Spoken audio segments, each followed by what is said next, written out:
What's up, guys? Today I'm going to be showing you this awesome new futuristic electric skateboard made by Sapphire. That's right, this thing is electric. There's a motor in the back truck here and you pretty much can't even tell.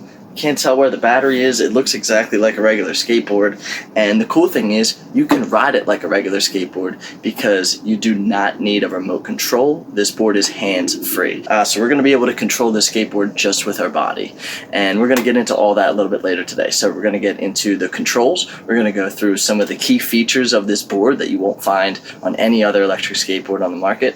We're going to go through the app settings. There's an app that comes with this board that allows you to adjust some of the settings so it'll ride exactly how you want it to ride. And I know I mentioned that it doesn't need a remote, but if that's something that you want, don't tune out just yet. We can actually use our cell phone as a remote. So after that, I'm going to go through the range. I had this board at a full charge and I ran it all the way until the battery died. So I have the results from that to see how far I actually went. I'm going to go through some safety tips so you guys don't get injured. And then also I'll show you my solution for locking up this Sapphire electric skateboard. So let's get out to the street and get into it. Alright, so controlling this board is very simple. First things first, you're going to roll it a little bit to turn it on, and then it will not start sensing your movements until both of your feet are on the pads. So roll it to turn it on. We'll stand up with both our feet over the trucks, and if I want to move forward, I just bend my front knee slightly. You'll see that my weight shifts a little bit and the board will start going forward. After that, after I get to the speed I want, I can relax and stay neutral and the board will stay at that speed.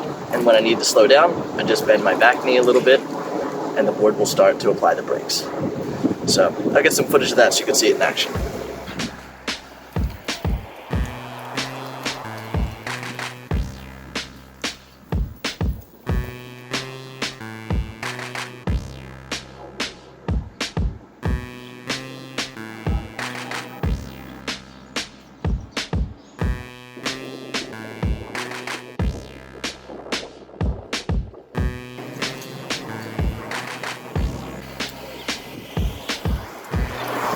So a couple tips for riding this board. I like to have it set up so when I lean forward a little bit, I get a decent amount of acceleration. But if I really want to get going, I have to do this and bend my back knee a little bit. And you'll see that this will help you take off a lot faster. And then you can just ease back once you get to the speed that you want. I like to keep it like this. That way it doesn't just go really, really fast right off the jump every time I lean forward. And also another tip for braking is depending on how fast you're going, you're gonna have to brace with your front knee more because when the brakes start to apply, your body's gonna shift forward just from physics. And there's a setting in the app that we can use to help counteract this. Alright, so we're gonna get into the features of this board, and one of my favorite things about this board, it seems small, but it's actually key. There is no on or off button. So when I wanna ride this skateboard, I pick it up just like a regular skateboard, I put it down, I push a couple times, I start leaning forward, and we're ready to go. I'm riding this board. I don't have to flip it over and bend over and turn it on, or when I get home, turn it off. There is an automatic shut-off timer on this skateboard. I keep mine at about a minute, but that's a setting you can change in the app, which I'll go through later.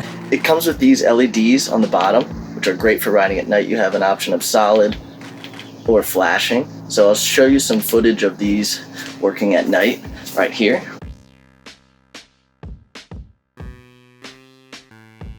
And another key feature of this board is the auto brake feature, which comes in handy for city riding. Sometimes things will jump out in front of you, a car will come around the corner that you're not expecting, and you have to stop really quickly. So what the auto brake feature does is once you are riding the board, when both of your feet come off the sensors, the board will stop itself. So a tip for riding this board, if you do have the auto brake feature turned on, when both of your feet are off of the board, it will lock up for as long as it's still on. So if you need to pedal around, just put one of your feet on one of the sensors, and then the board will unlock and you can ride it just like a regular skateboard. Alright, so as I mentioned before, there's an app that pairs with this skateboard that allows you to make a couple simple adjustments, and then also you can change some advanced settings to get this board to ride exactly the way that you want it to. So I'm going to go through those settings right now.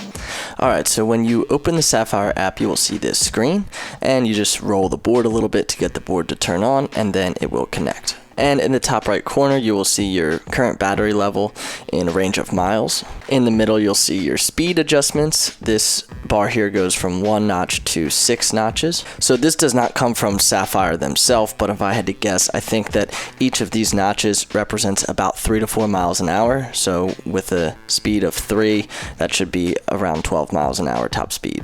And then we have acceleration and braking adjustments on the same scale of 1 to 6. If you don't even know where to start, there are some presets that come built in. We have beginner, normal, and pro mode at the bottom. And you'll see in the bottom corner that I have auto brake turned on. If I click this gear at the top left, that's going to get me into the advanced settings. And the first setting is your turn off time. So this is how long it will take for the board to turn off once it has been inactive. So mine turns off after 1 minute without any riding. The next setting here is the step threshold, which is basically just how much weight needs to be put onto the sensors for them to register. So if you're lighter, keep it all the way down at 1. If you're heavier, you can move it up to make it more comfortable for you. The dead zone setting basically defines where your board will be considered neutral. So as you drag this dot backwards, that -2 value will get larger, and it will also mean that you have to lean back farther to engage the brakes. And we have the opposite for the front dot that controls the acceleration. So the farther to the right that this dot is, the more weight, the more you'll have to lean forward to get the acceleration to kick in. Next we have acceleration to neutral, and the higher value you have here, the longer it will take for the board to stop accelerating once your body has returned to the neutral position. And then we have very similar, the brake to neutral delay. I actually had to turn this up because I found that when I was applying the brakes, due to physics, it was pushing my body forward, so the board would register that I was in the neutral position, but I didn't really want to stop braking yet. So I turned this delay up higher, so that way, if I press the brakes and my body shifts forward, the brakes stay locked in and give me enough time to kind of push off my front foot and get back into the braking position. And this bottom setting will also help fix the problem that I just talked about. We have acceleration to neutral jump and brake to neutral jump. And this is basically, so here this high value for brake to neutral jump, how I have that dot all the way to the right, what that means is that when I press the brakes, even if my body shifts forward a little bit, it will stay in the braking mode and will not convert back to neutral. So I think the farther away from the middle these dots are, that will allow your body to shift while you're doing either, and it will not jump back to neutral. And I mentioned before that you can use a remote if you want to. That is this icon down here at the bottom in the middle, and when you click that, you'll see this screen. And it starts off blank, but once I put my thumb down on the screen, you'll see the outline of this board pops up. That little gray circle in the middle, that's where my thumb is. So as I slide my thumb towards the top of the screen, the board will accelerate, and as I slide it down towards the bottom of the screen, the board will brake. Another really awesome feature of this board is the training mode. So when you're just getting used to everything, if you click on training mode, it lets you know that the board will behave exactly how it should. In regular mode, it will sense your weight movements and control the board accordingly, but you can also slide down with your thumb on the screen while you're riding it, and that will apply the brakes as well.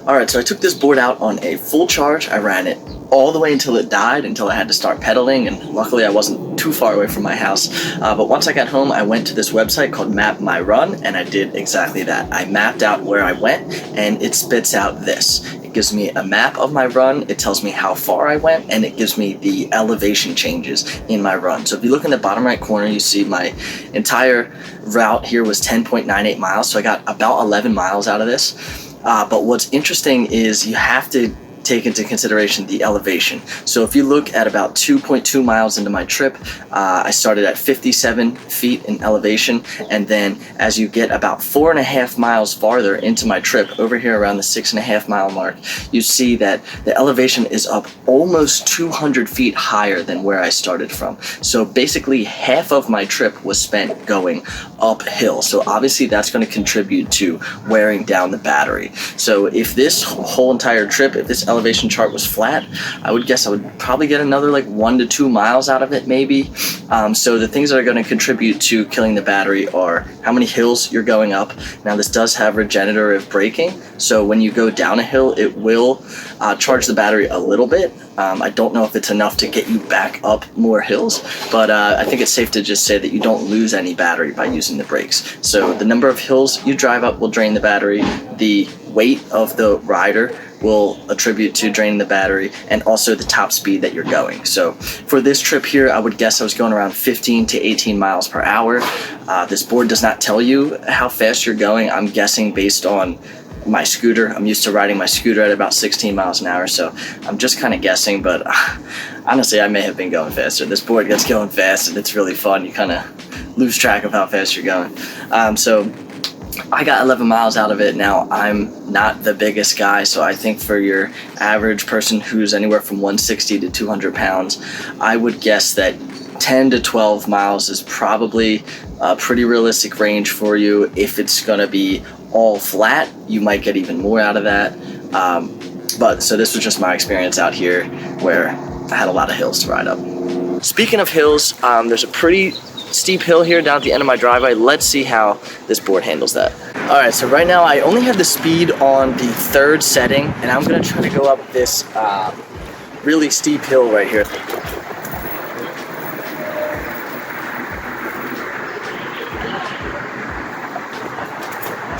All right, so in the 3rd speed, I didn't get that far, but also I'm not doing a running start. I'm just starting it right at the bottom, so you would probably never do this. I'm gonna turn it up to 5 and see if we can get it going from absolutely stopped all the way up this hill.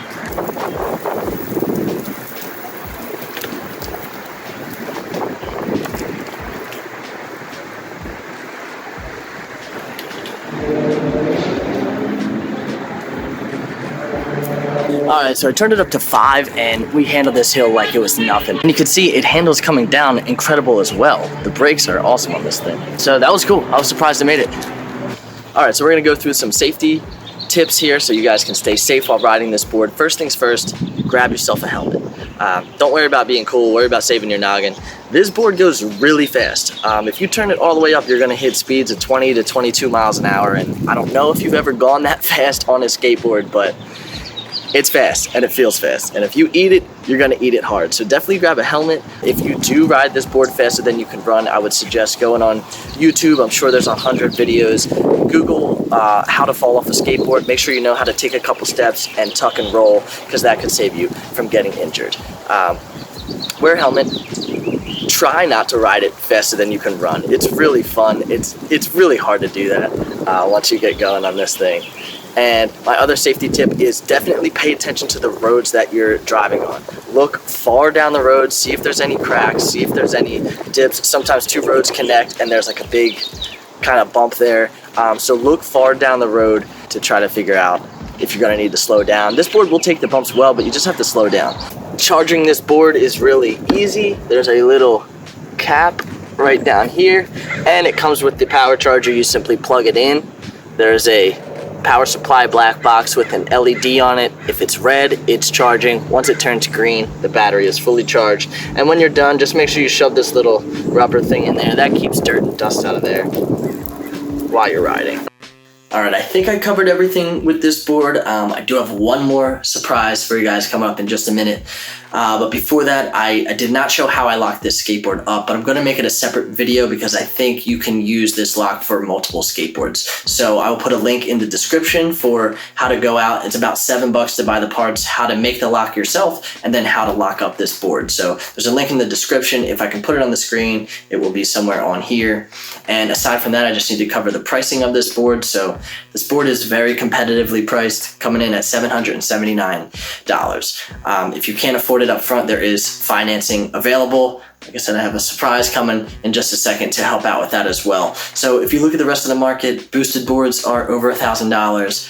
The only other thing that I see that is controlled by weight sensing is like a one wheel, and those are $1,200, some are $1,600. So half the price for this awesome skateboard here. And there is also a Sapphire light board coming out. I believe this is shipping in June. That's coming in right around $400. And you get basically all of the same features of this board, but you get a lower range. It's about half the range at 7 miles. And the top speed is toned back a little bit.